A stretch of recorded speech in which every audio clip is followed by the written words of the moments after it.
അസ്സലാമു അലൈക്കും.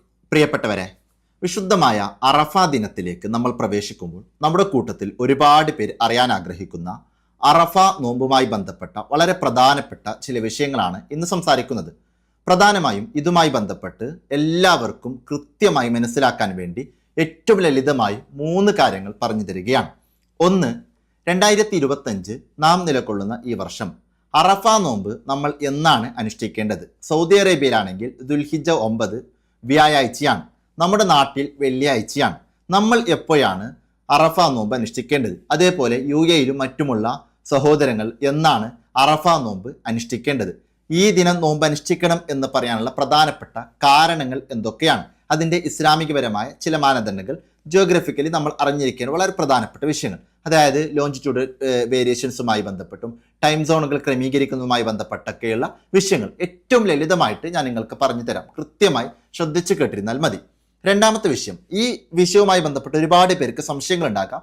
ഈ വീഡിയോ കണ്ടാൽ ആ സംശയങ്ങളൊക്കെ നിങ്ങൾക്ക് മാറിക്കിട്ടും. കൃത്യമായി ശ്രദ്ധിച്ചു കേട്ടിരിക്കണം. രണ്ടാമത്തെ വിഷയം ഞാൻ നിങ്ങളോട് പറഞ്ഞു തരിക, വിശുദ്ധമായ അറഫ നോമ്പിന്റെ നിയത്ത് അത് അറബിയിൽ എങ്ങനെ കരുതണം, അതേപോലെ മലയാളത്തിൽ എങ്ങനെ കരുതണം, അത് സ്ക്രീനിലൂടെ കാണിച്ചുകൊണ്ട് തന്നെ ഞാൻ നിങ്ങൾക്ക് ചൊല്ലിത്തരാം. ഇനി നിയത്ത് മറന്നാൽ എന്താണ് പരിഹാരം എന്നുള്ള വിഷയം പറഞ്ഞു തരാം.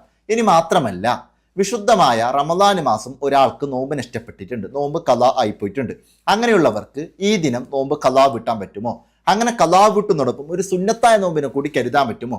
അങ്ങനെ പറ്റുമെങ്കിൽ നിയത്ത് എങ്ങനെയാണ് കരുതേണ്ടത് എന്നുള്ള വിഷയം കൂടി ഞാൻ നിങ്ങൾക്ക് പറഞ്ഞു തരാം. ഇനി മൂന്നാമതൊരു വിഷയം കൂടി ഞാൻ നിങ്ങൾക്ക് പറഞ്ഞു തരാം. നമ്മളൊക്കെ കേട്ടിട്ടുണ്ട് വിശുദ്ധമായ അറഫ നോമ്പ് എന്നുള്ളത് ഏറെ മഹത്വമുള്ള ഒരു നോമ്പാണ് എന്നുള്ളത്.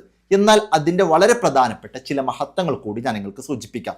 ഇതിൻ്റെ മഹത്വവുമായി ബന്ധപ്പെട്ട് ഹബീബായ മുത്തുനബി സല്ലല്ലാഹു അലൈഹി വസല്ലം തങ്ങൾ നമുക്ക് പഠിപ്പിച്ച ഒരു കാര്യമുണ്ട്. ആ കാര്യമെങ്ങാനും നമ്മൾ പഠിച്ചാൽ നമ്മളെല്ലാവരും മാക്സിമം ഈ നോമ്പ് ഒഴിവാകാതെ കൃത്യമായി സൂക്ഷിച്ചു പോരും. അതേതാണ് മുത്തുനബി സല്ലല്ലാഹു അലൈഹി വസല്ലം തങ്ങൾ പഠിപ്പിച്ച ആ മഹത്വം എന്നത് കൂടി ഞാൻ നിങ്ങൾക്ക് പഠിപ്പിച്ചു തരാം.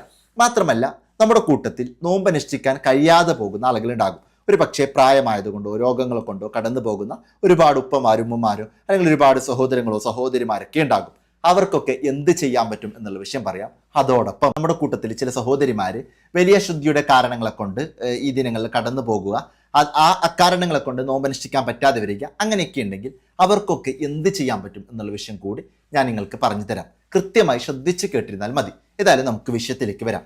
ഞാൻ ആദ്യം തന്നെ നിങ്ങളോട് സൂചിപ്പിക്കുന്നത്, ചില ആളുകൾ തർക്കങ്ങൾ ഉന്നയിക്കുന്ന, ഏത് ദിവസം അറഫ നോമ്പ് അനുഷ്ഠിക്കണമെന്നതിൽ ചില ആളുകൾ തർക്കങ്ങൾ ഉന്നയിക്കുന്നുണ്ട്. അതുകൊണ്ട് തന്നെ ഈ വിഷയം ഞാൻ നിങ്ങൾക്ക് പറഞ്ഞു തരുന്നത് ഏറ്റവും നന്നായിട്ട് കാര്യങ്ങൾ മനസ്സിലാക്കണമെന്ന് ആഗ്രഹിക്കുന്ന പ്രിയപ്പെട്ട സഹോദരങ്ങൾക്കും സഹോദരിമാർക്കുമാണ്. ചില ആളുകൾ ഇതൊന്നും കേൾക്കാതെ ആദ്യം തന്നെ വന്ന് എന്തെങ്കിലും അവരുടേതായ അഭിപ്രായങ്ങളോ ആക്ഷേപ വിളികളോ നടത്തിയിട്ട് അവർ പോയിട്ടുണ്ടാകും. അത്തരം കമൻറ്റുകളൊന്നും കണ്ടാൽ ആരും മൈൻഡ് ചെയ്യേണ്ട. പ്രിയപ്പെട്ട സഹോദരങ്ങൾക്ക് വേണ്ടി സഹോദരിമാർക്ക് വേണ്ടി ഞാൻ ഈ വിഷയം അവതരിപ്പിച്ചു തരാണ്. കാര്യങ്ങൾ നന്നായി പഠിക്കണമെന്ന് ആഗ്രഹിക്കുന്നവർക്ക് കൃത്യമായി ശ്രദ്ധിച്ചു കിട്ടുന്നാൽ മതി. അതായത് ഒന്നാമത്തെ വിഷയം, നമ്മൾ എന്നാണ് അറഫ നോമ്പ് അനുഷ്ഠിക്കേണ്ടത്? അതായത് 2025 ഈ വർഷം നമ്മുടെ നാട്ടിൽ ദുൽഹിജ്ജ 9 വെള്ളിയാഴ്ചയാണ്, സൗദി അറേബ്യയിലാണെങ്കിൽ വ്യാഴാഴ്ചയാണ്. നമ്മൾ എപ്പോഴും മനസ്സിലാക്കേണ്ടത്, നമ്മുടെ നാട്ടിൽ എന്നാണോ ദുൽഹിജ്ജ 9 അന്നാണ് നമ്മൾ അറഫ നോമ്പ് അനുഷ്ഠിക്കേണ്ടത്. അപ്പോൾ നമ്മൾ നിലകൊള്ളുന്ന നാട്ടിൽ വെള്ളിയാഴ്ചയാണ് ദുൽഹിജ്ജ 9 എങ്കിൽ നമ്മൾ വെള്ളിയാഴ്ചയാണ് അറഫ നോമ്പ് അനുഷ്ഠിക്കേണ്ടത്. ഈ കേരളത്തിലും പരിസര പ്രദേശങ്ങളിലൊക്കെ വെള്ളിയാഴ്ചയാണ് ഈ വർഷം ദുൽഹിജ്ജ 9. അപ്പോൾ ഈ വർഷം വെള്ളിയാഴ്ചയാണ് നമ്മൾ അറഫ നോമ്പ് അനുഷ്ഠിക്കേണ്ടത്. അതായത് ജൂൺ 6-ാം തീയതി വെള്ളിയാഴ്ചയാണ് നമ്മൾ ഈ 2025 അറഫ നോമ്പ് അനുഷ്ഠിക്കേണ്ടത്. ഇനി UAEയിലും അതുപോലെ മറ്റു പല അറബി രാഷ്ട്രങ്ങളിലുമൊക്കെ ദുൽഹിജ്ജ 9 ജൂൺ 5-ാം തീയതി വ്യാഴാഴ്ചയായിരിക്കും. അങ്ങനെയാകുമ്പോൾ അവരുടെ ദുൽഹിജ്ജ 9 എന്നാണോ അന്നാണ് അവർ അറഫ നോമ്പ് അനുഷ്ഠിക്കേണ്ടത്. അങ്ങനെയാകുമ്പോൾ അവർ ജൂൺ 5-ാം തീയതി വ്യാഴാഴ്ചയാണ് അറഫ നോമ്പ് അനുഷ്ഠിക്കേണ്ടത്. നമ്മുടെ നാട്ടിൽ ജൂൺ 6-ാം തീയതി വെള്ളിയാഴ്ചയാണ് ദുൽഹിജ്ജ 9. അതുകൊണ്ട് ജൂൺ 6-ാം തീയതി വെള്ളിയാഴ്ചയാണ് നമ്മൾ അറഫ നോമ്പ് അനുഷ്ഠിക്കേണ്ടത്. ആവശ്യം കൃത്യമായി മനസ്സിലാക്കാം. ഇനി ഇത് പറയാനുള്ള ചില കാരണങ്ങളുണ്ട്. ഇതിൽ പ്രധാനമായും തർക്കങ്ങൾ ഉന്നയിക്കുന്ന ആളുകൾ ഉന്നയിക്കുന്ന ഒരു ചോദ്യം എന്നുള്ളത്, ഹാജിമാർ അറഫയിൽ സംഗമിക്കുന്നത് വ്യാഴാഴ്ചയാണല്ലോ, അതുമായി ബന്ധപ്പെട്ടുകൊണ്ട് വ്യാഴാഴ്ചയല്ലേ നമ്മൾ നോമ്പ് അനുഷ്ഠിക്കേണ്ടത് എന്നുള്ളതാണ്. ഇനി അങ്ങനെയല്ല വിഷയം. അതിനുള്ള ആദ്യം ചില ഇസ്ലാമികപരമായ കാരണങ്ങൾ കൂടി ഉന്നയിച്ച് പിന്നീട് ജിയോഗ്രഫിക്കലി നമ്മൾ ലോജിക്കലി മനസ്സിലാക്കേണ്ട ചില കാര്യങ്ങൾ കൂടി പറഞ്ഞു തരാം. ആദ്യം നമ്മൾ മനസ്സിലാക്കേണ്ടത്, ഈ ഇസ്ലാമിലെ കർമ്മങ്ങൾ എന്നുള്ളത് ഇന്നും ഇന്നലെയൊന്നും തുടങ്ങിയതല്ല. 1400 വർഷങ്ങൾക്ക് മുമ്പേ, 14 നൂറ്റാണ്ടുകൾക്ക് മുമ്പേ ഹബീബായ മുത്തുനബി സല്ലല്ലാഹു അലൈഹി വസല്ലം തങ്ങൾ നമ്മോട് പഠിപ്പിച്ചിട്ടുണ്ട്. ഈ ടെക്നോളജികളും സോഷ്യൽ മീഡിയകളൊക്കെ വ്യാപകമായ ഈ ഒരു കാലത്താണ് ദുൽഹിജ്ജ 9 അറഫ ദിനം സൗദി അറേബ്യയിൽ ഇന്നാണെന്നും UAE ഇന്നാണെന്നും നമ്മുടെ നാട്ടിൽ ഇന്നാണെന്നൊക്കെ നമുക്ക് വ്യാപകമായി അറിയാൻ സാധിച്ചത്. എന്നാൽ ഒരു നൂറ്റാണ്ട് മുമ്പ് അല്ലെങ്കിൽ 200-300 വർഷങ്ങൾ മുമ്പ് നമ്മളൊന്ന് ആലോചിച്ച് നോക്കാം. ഇതൊക്കെ അറിയാനുള്ള മീഡിയകൾ അന്ന് ലഭ്യമായിരുന്നില്ല. ആ വിഷയം നമ്മൾ കൃത്യമായി മനസ്സിലാക്കണം. ഇനി അതേപോലെ ഈ നോമ്പും അതുപോലെ പെരുന്നാളും ഇതുപോലത്തെ ആചാരങ്ങളൊക്കെ നമ്മൾ അനുഷ്ഠിച്ചു പോരുന്നത്, ഇതുപോലത്തെ ഇബാദത്തുകളൊക്കെ നമ്മൾ നടപ്പിലാക്കി പോരുന്നത് കൃത്യമായിട്ട് മനസ്സിലാക്കണം. അതാത് നാടുകളിലെ മാസപ്പിറവികളുമായി ബന്ധപ്പെട്ടുകൊണ്ട് തന്നെയാണ്. ഒരു വിശുദ്ധ റമദാൻ മാസപ്പിറവിയുമായി ബന്ധപ്പെട്ട ചെറിയൊരു വിഷയം ഞാൻ നിങ്ങളോട് സൂചിപ്പിക്കാം. മഹാനായ മുആവിയ റളിയല്ലാഹുവിന്റെ നേതൃത്വത്തിൽ ഷാമിൽ റമദാൻ മാസപ്പിറവി ദർശിക്കുന്നത് വെള്ളിയാഴ്ചയായിരുന്നു.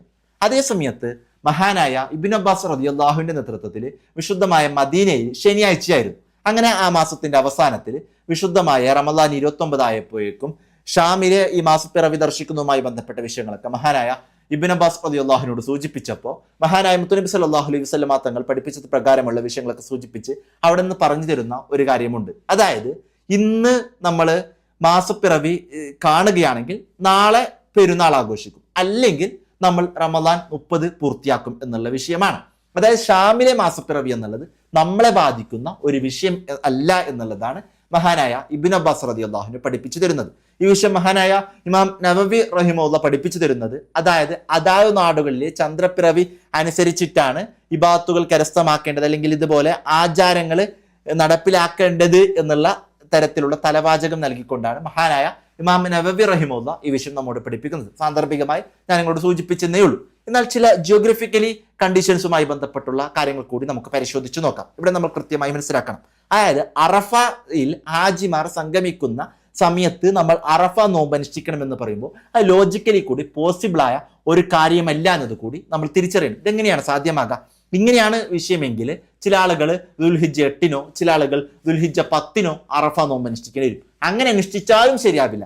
കാരണം എന്ന് വെച്ചാൽ ഓരോ രാജ്യങ്ങളിലും സമയങ്ങളൊക്കെ വളരെ വ്യത്യാസമുണ്ട്. പ്രധാനമായും സമയങ്ങൾ ആധാരമാക്കുക ലോഞ്ചിറ്റ്യൂഡുമായി ബന്ധപ്പെട്ടുകൊണ്ടാണ്. അതായത് മലയാളത്തിൽ രേഖാംശം എന്ന് നമ്മൾ വിളിക്കും. അതായത് ഉത്തരാർദ്ധഗോളത്തെയും ദക്ഷിണാർദ്ധഗോളത്തെയും ബന്ധിപ്പിക്കുന്ന ലൈൻസുകൾക്കാണ് ലോഞ്ചിറ്റ്യൂഡ് എന്ന് പറയാം, രേഖാംശം എന്ന് പറയാം. ഇതിന്റെ 0 ഡിഗ്രി ഉള്ളത് ഇംഗ്ലണ്ടിലെ ഗ്രീൻവിച്ച് എന്ന സ്ഥലത്തിലൂടെയാണ്. അപ്പോൾ 0 ഡിഗ്രി ലോഞ്ചിറ്റ്യൂഡിനിക്ക് പ്രൈം മെറിഡിയൻ അല്ലെങ്കിൽ ഗ്രീൻവിച്ച് ലൈൻ എന്ന് അതിനെ പറയുന്നുണ്ട്. അതായത് ഗ്രീൻവിച്ച് എന്ന സ്ഥലത്തിലൂടെ കടന്നു പോകുന്നതുകൊണ്ട് ഗ്രീൻവിച്ച് ലൈൻ എന്ന് പറയും. 0 ഡിഗ്രി ലോഞ്ചിറ്റ്യൂഡിനെയാണ് പ്രൈം മെറിഡിയൻ എന്നത് കൂടി വിശേഷിപ്പിക്കുന്നത്. കൃത്യമായി മനസ്സിലാക്കാം. ഇനി ഇങ്ങനെ ഓരോ ഡിഗ്രിയും കടന്നു പോകുമ്പോൾ 4 മിനിറ്റിൽ വ്യത്യാസം വരും. ഓരോ ഡിഗ്രിയും കടന്നു പോകുമ്പോൾ 4 മിനിറ്റ് വ്യത്യാസം വരും. പ്രധാനമായും ഈസ്റ്റിലോട്ട് കടന്നു പോകുമ്പോൾ 4 മിനിറ്റ് കൂടിപ്പോകും. ഇന്ത്യ, അതേപോലെ സൗദി അറേബ്യ തുടങ്ങിയ രാജ്യങ്ങളൊക്കെ പൂർവ്വഗോളത്തിൽ, അതായത് ഈസ്റ്റിലാണ് ഈ രാജ്യങ്ങളൊക്കെ നിലകൊള്ളുന്നത്. അപ്പോൾ 4 മിനിറ്റിൽ വ്യത്യാസം വരും. ഇത് പറയാനുള്ള കാരണം എന്ന് വെച്ചാൽ ഈ 0 ഡിഗ്രിയിൽ നിന്ന് ഇന്ത്യ നിലകൊള്ളുന്നത് കൃത്യമായിട്ട് മനസ്സിലാക്കണം. 68 ഡിഗ്രി ഈസ്റ്റിനും അതേപോലെ തന്നെ 97 ഡിഗ്രി ഈസ്റ്റിനും ഇടയിലായിട്ടാണ് ഇന്ത്യ നിലകൊള്ളുന്നത്. 68 ഡിഗ്രി ഈസ്റ്റിനും 97 ഡിഗ്രി ഈസ്റ്റിനും ഇടയിലായിട്ടാണ് ഇന്ത്യ നിലകൊള്ളുന്നത്. ഈ ഇന്ത്യയിൽ തന്നെ ഇന്ത്യൻ സ്റ്റാൻഡേർഡ് ടൈം എന്നുണ്ട്. ഇന്ത്യൻ സ്റ്റാൻഡേർഡ് ടൈം എന്ന് വെച്ചാൽ 82 ഡിഗ്രി 30 മിനിറ്റ് ഈസ്റ്റാണ് ഇന്ത്യൻ സ്റ്റാൻഡേർഡ് ടൈം. ഇങ്ങനെ ക്രമീകരിച്ചിരിക്കുന്നതിന്റെ പ്രധാനപ്പെട്ട ഒരു കാരണമുണ്ട്. ഈ 68 ഡിഗ്രി ഈസ്റ്റിനും 97 ഡിഗ്രി ഈസ്റ്റിനും ഇടയിൽ നിലകൊള്ളുന്ന ഇന്ത്യയിൽ തന്നെ യഥാർത്ഥത്തിൽ ഇതിന്റെ ഏറ്റവും കിഴക്കേ ഭാഗവും ഇതിന്റെ ഏറ്റവും പടിഞ്ഞാറേ ഭാഗവും തമ്മിൽ ഏകദേശം 1 മണിക്കൂറും 56 മിനിറ്റിന്റെയും വ്യത്യാസങ്ങളുണ്ട്. ഏകദേശം 2 മണിക്കൂറിന്റെ അടുത്ത് ഇതിന്റെ വ്യത്യാസങ്ങളുണ്ട്. പക്ഷെ ഒരു രാജ്യത്ത് ഇങ്ങനെ വ്യത്യാസങ്ങൾ ഉണ്ടായാൽ അതിലെ പല മീറ്റിങ്ങുകളും കാര്യങ്ങളൊക്കെ കണ്ടക്ട് ചെയ്യുന്നതിൽ പ്രയാസമുണ്ടാകും. അതിനു വേണ്ടിയിട്ടാണ് ഇന്ത്യയിലെ ഒരു ടൈം സോണ് ഇന്ത്യൻ സ്റ്റാൻഡേർഡ് സമയം ക്രമീകരിക്കുകയും അതിന്റെ അടിസ്ഥാനത്തിൽ 82 ഡിഗ്രി 30 മിനിറ്റ് ഈസ്റ്റ് എന്നുള്ളത് ഇന്ത്യൻ സ്റ്റാൻഡേർഡ് സമയമായിട്ട് പ്രഖ്യാപിക്കുകയൊക്കെ ചെയ്യുന്നത്. എന്നാൽ ഞാൻ ഈ പറഞ്ഞതിന്റെ താല്പര്യം, ഇനി സൗദി അറേബ്യയുമായിട്ട് നമ്മൾ കമ്പയർ ചെയ്യുമ്പോൾ കൃത്യമായിട്ട് മനസ്സിലാക്കണം. സൗദി അറേബ്യയുമായിട്ട് കമ്പയർ ചെയ്യുമ്പോൾ ഇന്ത്യയും സൗദി അറേബ്യയും 2.5 മണിക്കൂർ വ്യത്യാസമുണ്ട്. സൗദി അറേബ്യ എന്നുള്ളത് നമുക്കറിയാം, നമ്മൾ പലപ്പോഴും ഇന്ത്യൻ സമയം നോക്കുമ്പോൾ നമുക്ക് കാണാൻ പറ്റുന്നുണ്ട് +5:30 GMT എന്നുള്ളത് കാണാൻ പറ്റുന്നുണ്ട്. അതായത് ഇംഗ്ലണ്ടിൽ നിന്ന് 5.5 മണിക്കൂർ മുമ്പിലാണ് ഇന്ത്യൻ സമയം. എന്നാൽ ഇംഗ്ലണ്ടിൽ നിന്ന് 3 മണിക്കൂർ മുമ്പിലാണ് സൗദി അറേബ്യ സമയം. ആ സൗദി അറേബ്യ സമയത്തിൽ നിന്നും 2.5 മണിക്കൂർ മുമ്പിലാണ് ഇന്ത്യൻ സമയം. എന്നാൽ ഈ സൗദി അറേബ്യയിൽ തന്നെ പല രാജ്യങ്ങളുമായിട്ട് 8 മണിക്കൂറും അതേപോലെ 7 മണിക്കൂറും 10 മണിക്കൂറൊക്കെ വ്യത്യാസങ്ങളുള്ള രാജ്യങ്ങളുണ്ട്. ഈ പറഞ്ഞതിന്റെ താല്പര്യം ഈ ലോഞ്ചിറ്റ്യൂഡ് ഡിഫറൻസ് കൂടുന്നത് പോലെ സമയങ്ങളുള്ള വ്യത്യാസങ്ങൾ കൂടി ആ രാജ്യങ്ങൾ തമ്മിൽ കൂടും. അങ്ങനെയാവുമ്പോൾ ഈ സൗദി അറേബ്യയുമായി ബന്ധപ്പെട്ട് ഒരുപാട് മണിക്കൂറുകൾ വ്യത്യാസമുള്ള രാജ്യങ്ങളിൽ ഏത് സമയത്ത് നോമ്പനുഷ്ഠിക്കണം? ഇപ്പൊ ഇന്ത്യയിൽ തന്നെ ഏത് സമയത്താണ് നോമ്പനുഷ്ഠിക്കേണ്ടത്? ഇത് വളരെ പ്രധാനപ്പെട്ട ഒരു ചോദ്യമാണ്. ഇപ്പോൾ ഇങ്ങനെ ആകുമ്പോൾ ലോഞ്ചിറ്റ്യൂഡൽ വ്യത്യാസമുള്ള രാജ്യങ്ങള് ഇപ്പോൾ പല രാജ്യങ്ങളിൽ രാത്രിയാകുന്ന സമയത്ത് സൗദി അറേബ്യയിൽ പകലിലായിരിക്കും. അങ്ങനെ ആകുമ്പോൾ ആ രാജ്യങ്ങളുള്ളവർ രാത്രി നോമ്പനുഷ്ഠിക്കണോ? അങ്ങനെയുള്ള പല ചോദ്യങ്ങൾ വരും. അതുകൊണ്ട് ഇങ്ങനെ സൗദി അറേബ്യയിൽ ഹാജിമാർ അറഫയിൽ സംഗമിക്കുന്ന ആ സമയത്ത് നോമ്പനുഷ്ഠിക്കണമെന്ന് പറയുന്നത് ലോജിക്കലി കൂടി പോസിബിൾ ആയ ഒരു കാര്യമല്ല എന്നത് കൂടി മനസ്സിലാക്കാൻ വേണ്ടിയിട്ടാണ് ഈ വിഷയം ഞാൻ നിങ്ങളോട് സൂചിപ്പിച്ചത്. ഈ വിഷയത്തിന്റെ കാര്യങ്ങൾ നിങ്ങൾക്ക് കൂടി മനസ്സിലാക്കാൻ വേണ്ടി ഒരു കാര്യം കൂടി ഞാൻ നിങ്ങൾക്ക് പറഞ്ഞു തരാം. അതായത് ഞാൻ പറഞ്ഞു, ഓരോ ഡിഗ്രി മുമ്പോട്ട് പോകുന്നതിനനുസരിച്ചിട്ട് 4 മിനിറ്റ് വ്യത്യാസം വരും. ഇന്ത്യയിൽ തന്നെ ഏകദേശം 1 മണിക്കൂറും 56 മിനിറ്റിന്റെയും വ്യത്യാസം യഥാർത്ഥത്തിൽ ഉണ്ട്. അത് നിങ്ങൾക്ക് മനസ്സിലാക്കണമെങ്കിൽ നിങ്ങൾ ഗൂഗിൾ എടുത്ത് നമാസ് ടൈമിൻ അരുണാചൽ പ്രദേശ് ആണ് ഇന്ത്യയിൽ ഏറ്റവും കിഴക്കേറ്റത്ത് നിലകൊള്ളുന്ന സംസ്ഥാനം. അതേപോലെ ഇന്ത്യയിൽ ഏറ്റവും പടിഞ്ഞാറേറ്റത്ത് നിലകൊള്ളുന്ന ഒരു സംസ്ഥാനമാണല്ലോ ഗുജറാത്ത്. അപ്പോൾ നമാസ് ടൈമിൻ ഗുജറാത്ത് എന്നൊക്കെ നിങ്ങൾ സെർച്ച് ചെയ്ത് നോക്കാം. സമയങ്ങളിൽ ഒരുപാട് വ്യത്യാസങ്ങൾ ഓരോ നിസ്കാരങ്ങളുമായി ബന്ധപ്പെട്ട് അവിടെ തന്നെ നമുക്ക് കാണാൻ പറ്റും. ഇതൊക്കെ സൂചിപ്പിക്കുന്നത് ഓരോ രാജ്യങ്ങളിലെയും സമയങ്ങളും രാത്രികളും പകലുകളൊക്കെ വ്യത്യാസമായിക്കൊണ്ടിരിക്കുന്നുണ്ട്. അതുകൊണ്ട് തന്നെ ഈ സൗദി അറേബ്യയിൽ ഹാജിമാർ സംഗമിക്കുന്ന ആ സമയത്ത് തന്നെ അറഫ നോമ്പ് അനുഷ്ഠിക്കണമെന്ന് പറയുന്നത് അത്ര പോസിബിളായ ഒരു കാര്യമല്ല എന്നത് കൂടി മനസ്സിലാക്കാൻ വേണ്ടിയിട്ടാണ് ഈ വിഷയം ഞാൻ നിങ്ങളോട് സൂചിപ്പിച്ചത്. അപ്പോൾ നമ്മൾ മനസ്സിലാക്കേണ്ട ഒരു വിഷയം എന്നുള്ളത്, നമ്മൾ അറഫ നോമ്പ് അനുഷ്ഠിക്കേണ്ടത് അല്ലെങ്കിൽ ഇതുപോലത്തെ നോമ്പും പെരുന്നാളുമായി ബന്ധപ്പെട്ട ആചാരങ്ങളൊക്കെ നമ്മൾ നടപ്പിലാക്കേണ്ടത് നമ്മുടെ നാട്ടിൽ എന്നാണോ മാസപ്പിറവി കാണുന്നത് അതുമായി ബന്ധപ്പെട്ടുകൊണ്ടാണ്.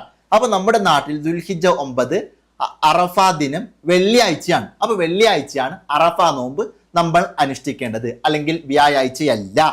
ഇനി വ്യാഴാഴ്ച നോമ്പ് അനുഷ്ഠിക്കുക എന്നുള്ളത് വളരെ മഹത്വമുള്ള ഒരു കാര്യമാണ്. ഫത്തുഹുൽ മുൻ തന്നെ ഈ അറഫ നോമ്പുമായി ബന്ധപ്പെട്ട വിഷയം പഠിപ്പിക്കുന്നിടത്ത് അറഫ ദിനം എന്നുള്ളത് അത് ദുൽഹിജ്ജ 9-ക്കാണ്. അതേ സമയത്ത് ദുൽഹിജ്ജ 8 കൂടി നോമ്പ് അനുഷ്ഠിക്കൽ വളരെ മഹത്വമുള്ള കാര്യമാണെന്നുള്ളത് ഫത്തുഹുൽ മുൻ തന്നെ നമ്മോട് പഠിപ്പിക്കുന്നുണ്ട്. മാത്രമല്ല ദുൽഹിജ്ജ 1 മുതൽ 9 വരെ കണ്ടിന്യൂസ് ആയിട്ട് 9 ദിനങ്ങൾ നോമ്പ് അനുഷ്ഠിക്കുന്നതിനും വലിയ മഹത്വമുണ്ട്. പക്ഷെ അറഫ ദിനത്തിന്റെ സ്പെഷ്യൽ നോമ്പ് അത് ദുൽഹിജ്ജ 9-ക്കാണ്. അത് നമ്മുടെ നാട്ടിൽ എന്നാണ് ദുൽഹിജ്ജ 9 അന്നാണ് നമ്മൾ നോമ്പ് അനുഷ്ഠിക്കേണ്ടത്. ഇനി 8 നോക്കാൻ പറ്റുന്ന ആളുകൾക്ക് 8-നും 9-നും നോക്കാം, അത് വലിയ മഹത്വമുള്ള ഒരു കാര്യമാണ്. ഇനി അതല്ല ദുൽഹിജ്ജ 1 മുതൽ തന്നെ നോമ്പ് പതിവാക്കിയ ആളുകൾക്ക് ഉണ്ടാവും. അങ്ങനെ ഉണ്ടെങ്കിൽ 9 ദിവസം ആദ്യത്തെ 9 ദിവസം നോമ്പ് പതിവാക്കാൻ എന്നുള്ളത് വലിയ മഹത്വമുള്ള ഒരു കാര്യമാണ്. ഇനി ഒറ്റ നോമ്പേ നോക്കുന്നുള്ളൂ, അറഫ നോമ്പ്. അങ്ങനെയാണെങ്കിൽ ആ അറഫ നോമ്പ് നമ്മൾ അനുഷ്ഠിക്കേണ്ടത് വെള്ളിയാഴ്ചയാണ് എന്നുള്ളതാണ് ഈ പറഞ്ഞതിന്റെ താല്പര്യം. കൃത്യമായിട്ട് ശ്രദ്ധിക്കാം. ഇത് മാത്രമല്ല, ഈ ബലിപെരുന്നാളുമായി ബന്ധപ്പെട്ടൊക്കെ ഈ ചില ദിവസങ്ങൾക്ക് പ്രധാനമായും ചില പേരുകൾ കൂടി നൽകുന്നുണ്ട്. ഇപ്പോൾ ദുൽഹിജ്ജ 9-ക്കാണെങ്കിൽ യൗമു അറഫ എന്നും, ദുൽഹിജ്ജ 10-ക്കാണെങ്കിൽ യൗമു നഹ്റി എന്നും, ദുൽഹിജ്ജ 8-ക്കാണെങ്കിൽ യൗമു തർവിയ എന്നൊക്കെ വിളിക്കും. ഇനി ഏതായാലും ദുൽഹിജ്ജ 9 നമ്മുടെ നാട്ടിൽ ഈ വർഷം ജൂൺ 6-ാം തീയതി വെള്ളിയാഴ്ച ആയതുകൊണ്ട് അന്നാണ് നമ്മൾ അറഫ നോമ്പ് അനുഷ്ഠിക്കേണ്ടത്. ഇനി വേറൊരു വിഷയം ഞാൻ നിങ്ങളോട് പറഞ്ഞു തരുന്നത് ഈ അറഫ നോമ്പിന്റെ നിയത്താണ്. ഈ അറഫ നോമ്പിന്റെ നിയത്ത് നമ്മൾ മനസ്സിലാക്കുക. അറഫ നോമ്പ് എന്നുള്ളത് ഏറെ മഹത്വമുള്ള ഒരു നോമ്പാണ്. ഈ അറഫ നോമ്പിന്റെ നിയത്ത് നമ്മൾ എങ്ങനെ കരുതണം? കൃത്യമായി എല്ലാ ആളുകളും സ്ക്രീൻ ശ്രദ്ധിക്കാം. അതായത് നിയത്ത് അറബിയിൽ തന്നെ ആകണമെന്നില്ല, നിയത്ത് മലയാളത്തിലായാലും ശരിയാകും. പക്ഷേ ചില ആളുകൾക്ക് അറബിയിൽ നിയത്ത് ലഭിക്കണമെന്ന് വലിയ ആഗ്രഹമുണ്ടാകും. അതുകൊണ്ട് ഞാൻ അറബിയിൽ കൂടി പറഞ്ഞു തരികയാണ്. അതായത് നവൈതു സൗമഗദിൻ അൻ അദായി സുന്നത്ത് യൗമി അറഫ ഹാദിഹിസനത്തി ലില്ലാഹി തആല. ഈ കൊല്ലത്തെ അറഫ ദിനത്തെ സുന്നത്തായ നോമ്പ് നാളെ അദാ ആയി അള്ളാഹു തആലാക്ക് വേണ്ടി നോറ്റിയിടുവാൻ ഞാൻ കരുതി എന്നാണ് നിയത്ത്. മനസ്സിലാക്കാം. ഇനി ഈ നിയത്ത് ഒരാൾക്ക് നാളത്തെ അറഫ സുന്നത്ത് നോമ്പ്, നാളത്തെ അറഫ ദിനത്തിലെ സുന്നത്ത് നോമ്പ് അള്ളാഹു തആലാക്ക് വേണ്ടി നോറ്റിയിടുവാൻ ഞാൻ കരുതി എന്ന് മാത്രം കരുതിയാലും ശരിയാകും. നിയത്ത് കരുതുക എന്നുള്ളതാണ് നിർബന്ധമുള്ളത്. ആ കരുതുന്നതോടൊപ്പം നമുക്ക് വായ കൊണ്ട് പറയുകയും ചെയ്യാം, അത് നല്ലത് തന്നെയാണ്. ആവശ്യം മനസ്സിലാക്കാം. ഇനി നമ്മുടെ ഷാഫി മദ്ഹബ് പ്രകാരം തന്നെ സുന്നത്തായ നോമ്പുകളുടെ നിയത്ത് രാത്രിയിൽ വിട്ടുപോയാൽ ഉച്ചയ്ക്ക് മുമ്പ് പകലിൽ വെക്കാനുള്ള ഒരു ഓപ്ഷൻ ഉണ്ട്. പകലിൽ ഉച്ചയ്ക്ക് മുമ്പായിട്ട് വെക്കാനുള്ള ഒരു ഓപ്ഷൻ ഉണ്ട്. ആ സമയത്തും ഇത് സുബഹിക്ക് ശേഷം നോമ്പ് മുറിയുന്ന കാര്യങ്ങളെ തൊട്ട് സൂക്ഷിച്ചിരിക്കണം. നോമ്പ് മുറിയുന്ന കാര്യങ്ങൾ ചെയ്യാൻ പാടില്ല, ആവശ്യം മനസ്സിലാക്കാം. അതേ സമയത്ത് സുന്നത്തായ നോമ്പുകളുടെ നിയത്ത് രാവിലെ സമയത്ത്, അതായത് ഉച്ചയ്ക്ക് മുമ്പായിട്ട് കരുതാൻ പറ്റും. ഇപ്പോൾ ഒരാൾ രാത്രി നിയത്ത് വെക്കാൻ വിട്ടുപോയിട്ടുണ്ടെങ്കിൽ ഒരാൾ രാവിലെ എണീറ്റുകൊണ്ട് ഇന്നത്തെ അറഫാ സുന്നത്ത് നോമ്പ് അള്ളാഹു താലാക്ക് വേണ്ടി നോട്ടിയിടുവാൻ ഞാൻ കരുതി എന്ന രൂപത്തിലൊക്കെ നിയത്ത് വെച്ചിട്ട് നോമ്പ് അനുഷ്ഠിക്കാവുന്നതാണ്. ഇനി ഒരു വിഷയം കൂടി മനസ്സിലാക്കാം, കൃത്യമായിട്ട് ശ്രദ്ധിക്കണം. ഒരാള് അത്തായ സമയത്ത് നിയത്ത് കരുതുകയാണെങ്കിൽ, അതായത് സുബ്ഹി ബാങ്കിന് ഒരു അല്പം മുമ്പായിട്ടാണ് നിയത്ത് കരുതുന്നത്. അങ്ങനെ സുബ്ഹി ബാങ്കിന് അല്പം മുമ്പ് അത് ഏത് സമയത്ത് നിയത്ത് കരുതുകയാണെങ്കിലും സുബ്ഹിന് ബാങ്കിന് മുമ്പാണോ നിയത്ത് കരുതുന്നത്, അങ്ങനെ ആകുമ്പോൾ ഒക്കെ ആ നിയത്തിൽ നാളെ എന്ന് തന്നെയാണ് കരുതേണ്ടത്. ഇനി എന്നല്ല, രാവിലെ അത്തായത്തിന് ഉണർന്നുകൊണ്ട് നിയത്തിൽ നാളെ എന്നാണോ ഇനി എന്നാണോ കരുതേണ്ടതെന്ന് പല ആളുകളും സംശയങ്ങൾ ചോദിക്കാറുണ്ട്. അവിടെ ഇനി എന്നല്ല, ആ നിയത്തിൽ നാളെ എന്ന് തന്നെയാണ് കരുതേണ്ടത്. ആവശ്യം കൂടി പ്രത്യേകം മനസ്സിലാക്കാം. ഇനി രാവിലെ സമയത്ത് ഇപ്പോൾ 7 മണിക്ക് 8 മണിക്കൊക്കെ ആയിട്ടാണ് ഒരാൾ സുന്നത്തായ നോമ്പിന് നിയത്ത് കരുതുന്നതെങ്കിൽ അവിടെ ആ നിയത്തിൽ ഇന്ന് എന്ന് കരുതിയിട്ട് നോമ്പ് അനുഷ്ഠിക്കാവുന്നതാണ്. ആവശ്യം മനസ്സിലാക്കാം. ഇനി നമ്മൾ മനസ്സിലാക്കേണ്ട ഒരു കാര്യം, നമ്മുടെ മതഹ് പ്രകാരം ഫർളായ നോമ്പുകളുടെ നിയത്ത് സുബ്ഹിക്ക് മുമ്പ് തന്നെ സംഭവിക്കണം. അതായത് സുബ്ഹി ബാങ്കിന് മുമ്പ് തന്നെ സംഭവിക്കണം. സുന്നത്തായ നോമ്പുകളുടെ നിയത്താണ് പകൽ സമയത്ത് ഉച്ചയ്ക്ക് മുമ്പായിട്ടും കരുതാം എന്ന് പറഞ്ഞതിന്റെ താല്പര്യം. ഇനി വേറൊരു വിഷയം ഞാൻ നിങ്ങളോട് പറയാം. വിശുദ്ധ റമദാൻ മാസം ഒരാൾക്ക് നോമ്പ് നഷ്ടപ്പെട്ടിട്ടുണ്ടെങ്കിൽ ആ നഷ്ടപ്പെട്ടു പോയ നോമ്പ് ഇതുപോലത്തെ ദിനങ്ങളിൽ നോമ്പ് അനുഷ്ഠിക്കാൻ പറ്റുമോ എന്നുള്ളതാണ്. അവിടെ നമ്മൾ മനസ്സിലാക്കേണ്ടത്, ഒരാൾക്ക് റമദാൻ നോമ്പ് കളായി പോയിട്ടുണ്ടെങ്കിൽ ആ കളായി പോയ നോമ്പ് എത്രയും പെട്ടെന്ന് വീട്ടാനാണ് അവൻ ശ്രദ്ധിക്കേണ്ടത്. അങ്ങനെ നേരത്തെ വീട്ടിയിട്ടില്ലെങ്കിൽ ഇതുപോലത്തെ പ്രത്യേകമായ സുന്നത്തുള്ള ദിനങ്ങളിലെങ്കിലും നോമ്പ് കളാ വിട്ടാണ് ശ്രമം നടത്തുക. അങ്ങനെയാവുമ്പോൾ റമദാൻ മാസം കളാ ആയ ഫർളാക്കപ്പെട്ട നോമ്പ് നാളെ അറഫയുടെ സുന്നത്ത് നോമ്പോടെ കൂടെ അള്ളാഹു താലാക്ക് വേണ്ടി നോട്ടിയിടുവാൻ ഞാൻ കരുതി എന്ന നിയത്തോടെ കൂടെ അവനിക്ക് നോമ്പ് അനുഷ്ഠിക്കാം. യഥാർത്ഥത്തിൽ ഇവിടെ അവൻ റമദാൻ മാസത്തെ കളാ ആയിപ്പോയ നോമ്പ് വീട്ടുകയാണ് ചെയ്യുന്നത്, ഫർളായ നോമ്പ്. ഒപ്പം ഒരു സുന്നത്തായ നോമ്പിനെ കൂടി കരുതുകയാണ് ചെയ്യുന്നത്. അങ്ങനെ ആവുമ്പോൾ ആ കളായി പോയ നോമ്പ് അവനിക്ക് വിടുകയും ചെയ്യും, അതേപോലെ സുന്നത്തായ നോമ്പിന്റെ പ്രതിഫലം ലഭിക്കുകയും ചെയ്യും എന്നുള്ളതാണ്. അപ്പൊ റമദാൻ മാസം കളാ ആയ ഫർളാക്കപ്പെട്ട നോമ്പ് നാളെ അറഫയുടെ സുന്നത്ത് നോമ്പോട് കൂടെ അള്ളാഹു താലാക്ക് വേണ്ടി നോട്ടിയിടുവാൻ ഞാൻ കരുതി എന്ന രൂപത്തിൽ നിയത്ത് വെച്ചിട്ട് നോമ്പ് അനുഷ്ഠിക്കാവുന്നതാണ്. ഇനി ഈ ദുൽഹിജ്ജ തുടക്കം മുതൽ തന്നെ നോമ്പ് നോറ്റുന്ന ആളുകൾക്കൊക്കെ ദുൽഹിജ്ജയുടെ നാളെ സുന്നത്ത് നോമ്പ് അള്ളാഹു താലാക്ക് വേണ്ടി നോട്ടിയിടുവാൻ ഞാൻ കരുതി എന്ന് നിയത്ത് വെച്ചിട്ട് നോമ്പ് അനുഷ്ഠിക്കാം. അറഫ ദിനത്തിലേക്ക് എത്തുമ്പോൾ അറഫ ദിനത്തെ പ്രത്യേകമായിട്ട് കരുതിയിട്ട് നിയത്ത് വെക്കാവുന്നതാണ്. ആവശ്യം കൃത്യമായിട്ട് മനസ്സിലാക്കാം. ഇനി ഞാൻ നിങ്ങൾക്ക് പറഞ്ഞു തരുന്നത് വളരെ പ്രധാനപ്പെട്ട ഒരു വിഷയമാണ്. അതായത് അറഫ ദിനത്തിലെ നോമ്പിന്റെ വളരെ പ്രധാനപ്പെട്ട ഒരു മഹത്വം അവിടെ കൃത്യമായിട്ട് നമ്മൾ മനസ്സിലാക്കണം. അതായത് ഹബീബായ മുത്തുനബി സല്ലല്ലാഹു അലൈഹി വസല്ലം തങ്ങൾ നമ്മോട് പഠിപ്പിച്ച ഒരു കാര്യം, സിയാമു യൗമി അറഫ അഹ്തസിബു അലല്ലാഹി അയ്യുകഫിറ സനതല്ലതി ഖബലഹു വസ്സനതല്ലതി ബഅദഹു. അതായത് ഈ വിശുദ്ധമായ അറഫ ദിനത്തിലെ നോമ്പ് മഹാനായ സൈനുദ്ദീൻ മഖ്ദൂം റളിയല്ലാഹു അൻഹു ഫത്ഹുൽ മുഈനിലൂടെ ഈ അറഫാ ദിനവുമായി ബന്ധപ്പെട്ട വിഷയം നമ്മോട് പഠിപ്പിക്കുമ്പോൾ മുസ്ലിം റഹിമഹുല്ലാ റിപ്പോർട്ട് ചെയ്ത ഈ ഹദീസുമായി ബന്ധപ്പെട്ട വിഷയങ്ങൾ സൂചിപ്പിച്ചുകൊണ്ട് തന്നെയാണ് ഈ വിഷയം നമ്മോട് പഠിപ്പിക്കാൻ തുടങ്ങുന്നത് തന്നെ. അതായത് ഈ അറഫാ ദിനത്തിലെ നോമ്പ് എന്നുള്ളത് കഴിഞ്ഞു പോയ ഒരു വർഷത്തെ ദോഷങ്ങൾ പൊറുപ്പിക്കപ്പെടും, വരാനിരിക്കുന്ന ഒരു വർഷത്തെ ദോഷങ്ങൾ കൂടി പൊറുപ്പിക്കപ്പെടും എന്നുള്ളതാണ്. അപ്പൊ നമ്മുടെ പക്കയിൽ നിന്ന് സംഭവിച്ച ചെറുദോഷങ്ങളൊക്കെ ഇതുകൊണ്ട് പൊറുക്കപ്പെടും എന്നുള്ളതാണ്. അപ്പൊ വലിയ ദോഷങ്ങളൊക്കെ ഒരുപാട് സംഭവിച്ചിട്ടുണ്ടാകും, അതിനൊക്കെ വേണ്ടി നമ്മൾ തൗബ ചെയ്യണം. ആവശ്യം കൃത്യമായിട്ട് മനസ്സിലാക്കാം. ഇനി വരാനിരിക്കുന്ന ഒരു വർഷത്തെ ദോഷങ്ങൾ കൂടി പൊറുക്കപ്പെടും എന്ന് പറഞ്ഞതിന്റെ താല്പര്യം എന്താണ്? അപ്പറഞ്ഞതിന്റെ താല്പര്യം നമുക്ക് ഒന്നിരിക്കല് ദോഷങ്ങളിൽ നിന്നൊക്കെ മാറി നിൽക്കാനുള്ള തൗഫീഖ് ഉണ്ടാകും. അല്ലെങ്കിൽ ദോഷങ്ങൾ വന്നു പോയാൽ തന്നെ അതിൽ നിന്ന് തൗബ ചെയ്യാനുള്ള തൗഫീഖൊക്കെ ഉണ്ടാകും. ഏതായാലും അറഫാ ദിനത്തിൽ നോമ്പ് എന്നുള്ളത് ഏറെ മഹത്വമുള്ള നോമ്പാണ്. അപ്പൊ നമ്മുടെ ദോഷങ്ങളൊക്കെ പൊറുപ്പിക്കപ്പെടാനുള്ള 2 വർഷത്തെ ദോഷങ്ങളാണ് പുറത്തു കിട്ടുക. കഴിഞ്ഞു പോയതും ഇനി വരാനിരിക്കുന്നതുമായ ഒരു വർഷം 2 വർഷത്തെ ദോഷങ്ങൾ പുറത്തു കിട്ടും. ആ ദോഷങ്ങളൊക്കെ പുറത്തു കിട്ടാനുള്ള ഒരു കാരണമാണ് അറഫാ ദിനത്തിൽ നോമ്പ്. ആ നോമ്പ് മാക്സിമം നമ്മൾ ശ്രമിക്കുക അനുഷ്ഠിക്കാൻ വേണ്ടിയിട്ട്. മാത്രമല്ല ഈ ഫിഖിന്റെ കിതാബുകളിലൊക്കെ ചില ദിനങ്ങളിൽ നോമ്പ് അനുഷ്ഠിക്കുക എന്നുള്ളത് ഏറെ ശക്തമായ സുന്നത്താണെന്ന് പഠിപ്പിച്ചിട്ട് അതിൽ ആദ്യം തന്നെ എണ്ണുന്ന ഒരു ദിനമാണ് അറഫ ദിനത്തിലെ നോമ്പ് എന്നുള്ളത്. അതുകൊണ്ട് ഈ ദിനത്തിൽ നോമ്പ് എന്നുള്ളത് ഏറെ മഹത്വമുള്ള ഒരു നോമ്പാണെന്നത് കൂടി നമ്മൾ മനസ്സിലാക്കാം. ഇനി നമ്മുടെ കൂട്ടത്തിൽ നോമ്പ് അനുഷ്ഠിക്കാൻ പറ്റാതെ, ഈ ദിവസങ്ങളിൽ നോമ്പ് അനുഷ്ഠിക്കാൻ പറ്റാതെ പോകുന്ന ഒരുപാട് സഹോദരങ്ങളും സഹോദരിമാരൊക്കെ ഉണ്ടാകും. അവരൊക്കെ മനസ്സിലാക്കേണ്ടത്, ചിലപ്പോൾ ആരോഗ്യ പ്രശ്നങ്ങളെ കൊണ്ട് നോമ്പ് അനുഷ്ഠിക്കാൻ പറ്റാതെ പോകുന്ന ആളുകളുണ്ടാവും. അവർക്ക് മാക്സിമം അവർക്ക് ചെയ്യാൻ പറ്റുന്ന ഇബാദത്തുകളൊക്കെ അധികമായിട്ട് ചെയ്യാം.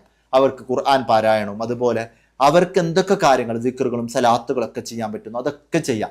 അതേപോലെ തന്നെ കൃത്യമായിട്ട് മനസ്സിലാക്കുക, അറഫ ദിനത്തിൽ തക്ബീറുകൾ സ്റ്റാർട്ട് ചെയ്യും. അതുമായി ബന്ധപ്പെട്ട സെപ്പറേറ്റ് ഒരു വീഡിയോ ഞാൻ നിങ്ങൾക്ക് കാര്യങ്ങൾ കൃത്യമായിട്ട് പറഞ്ഞു തരാം. ഇന്ന് ഞാൻ നിങ്ങളോട് പറഞ്ഞു തരുന്നത്, ഇങ്ങനെ നോമ്പനുഷ്ഠിക്കാൻ പറ്റാത്ത ആളുകൾക്ക് അവർക്ക് ചെയ്യാൻ പറ്റും നല്ല കാര്യങ്ങളൊക്കെ ചെയ്യാം. ഇനി ഈ വലിയ ശുദ്ധി കൊണ്ട് സ്ത്രീകൾക്കൊക്കെ നോമ്പനുഷ്ഠിക്കാൻ പറ്റുന്നില്ല എങ്കിൽ വിഷമിക്കണ്ട. കാരണം നിങ്ങൾക്ക് അങ്ങനെ നോമ്പ് നോക്കാൻ ഈ സമയത്ത് ഒരു കൽപ്പനയില്ല, നിങ്ങൾ നോമ്പ് നോക്കേണ്ടതില്ല. ആ സമയത്ത് നിങ്ങൾക്ക് ചെയ്യാൻ പറ്റുന്ന കാര്യങ്ങളുണ്ടല്ലോ, എന്താണ്, വിക്റുകൾ ചൊല്ലാവുന്നതാണ്, അതുപോലെ സ്വലാത്തുകൾ ചൊല്ലാവുന്നതാണ്. അങ്ങനെയൊക്കെ ചൊല്ലിയിട്ട് ഈ ദിനത്തെ നിങ്ങൾ കൂടി നന്നാക്കാനുള്ള ശ്രമം നടത്താൻ നിങ്ങൾക്ക് പറ്റുന്ന രൂപത്തിൽ എല്ലാവരും അവർക്ക് പറ്റുന്ന രൂപത്തിൽ മാക്സിമം നല്ല കാര്യങ്ങൾ ചെയ്യുക. ഒപ്പം തിന്മകളിൽ നിന്ന് മാക്സിമം മാറി നിൽക്കാനുള്ള ശ്രമം കൂടി നടത്താം. ഏതായാലും അല്ലാഹു സുബ്ഹാനഹു തആല ഒരുപാട് നല്ല കാര്യങ്ങൾ പറയാനും കേൾക്കാനും ജീവിതത്തിൽ പ്രാവർത്തികമാക്കാനും നമുക്കെല്ലാവർക്കും തൗഫീക്ക് നൽകി അനുഗ്രഹിക്കട്ടെ. ആമീൻ എന്ന് ദുആ ചെയ്തുകൊണ്ട് നിങ്ങളോടൊക്കെ ദുആ ചെയ്തുകൊണ്ട് ഞാൻ അവസാനിപ്പിക്കുന്നു. അസ്സലാമു അലൈക്കും.